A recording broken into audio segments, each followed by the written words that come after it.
আসসালামু আলাইকুম প্রিয় শিক্ষার্থীবৃন্দ, আশা করি তোমরা প্রত্যেকেই ভালো আছো। আজকের এই ভিডিওতে আমরা সপ্তম শ্রেণীর ইংরেজি গ্রামার চতুর্থ সপ্তাহের অ্যাসাইনমেন্টের উত্তর নিয়ে আলোচনা করব। এই অ্যাসাইনমেন্টের প্রথম প্রশ্নেই রয়েছে কারেক্ট ফর্ম অফ ভার্বস। তারপর যেটি করতে হবে, তারপর তোমাদের মেইন বইয়ের অর্থাৎ ইংরেজি গ্রামার বইয়ের 83 থেকে 89 পৃষ্ঠা পর্যন্ত পড়তে হবে এবং সেখানে সেকশন বি এর 1, 2 এবং 3-এর উত্তর করতে হবে। 3 নম্বরে যে প্রশ্ন রয়েছে সেটি হচ্ছে প্রিপোজিশন।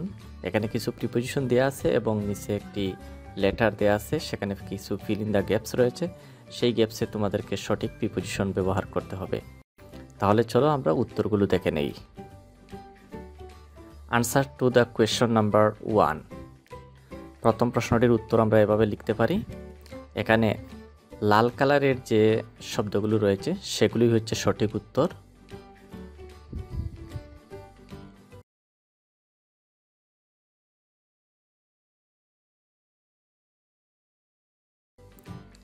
আমরা সেই একই উত্তরকে আবার এভাবে লিখতে পারি, অর্থাৎ এখানে এ বি সি ডি এভাবে সিরিয়াল দিয়ে শুধুমাত্র সঠিক যে ভার্ব রয়েছে সেই ভার্বটি বসিয়ে আমরা উত্তর করতে পারি।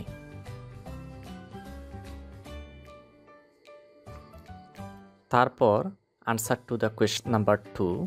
এটি হচ্ছে তোমাদের বইয়ের যে অংশ সেটি তুলে দেওয়া হয়েছে। লাল বর্ণের যে শব্দগুলো রয়েছে সেগুলি হচ্ছে আনসার। সেখানে মূলত আর্টিকেল বসানোর কথা বলা হয়েছে এবং যেখানে আর্টিকেলের প্রয়োজন নেই সেখানে ক্রস বসানো হয়েছে।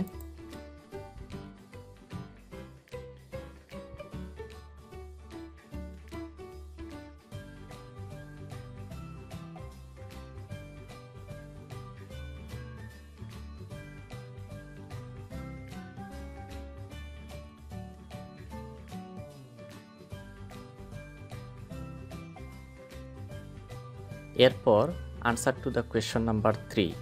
সেখানে কিছু প্রিপোজিশন দেয়া আছে, সেগুলোর সঠিক ফর্ম বসাতে হবে। এখানেও একইভাবে লাল বর্ণের যে শব্দগুলো রয়েছে সেগুলি হচ্ছে তার সঠিক উত্তর, এভাবে লিখতে পারো। আবার এই একই প্রশ্নকে এভাবে লিখতে পারো, answer to the question number 3 লিখে শুধুমাত্র 1, 2, 3, 4, 5 এভাবে সিরিয়ালি দিয়ে যে সঠিক প্রিপোজিশন যেটি সেটি খাতায় লিখে উত্তর করতে পারো।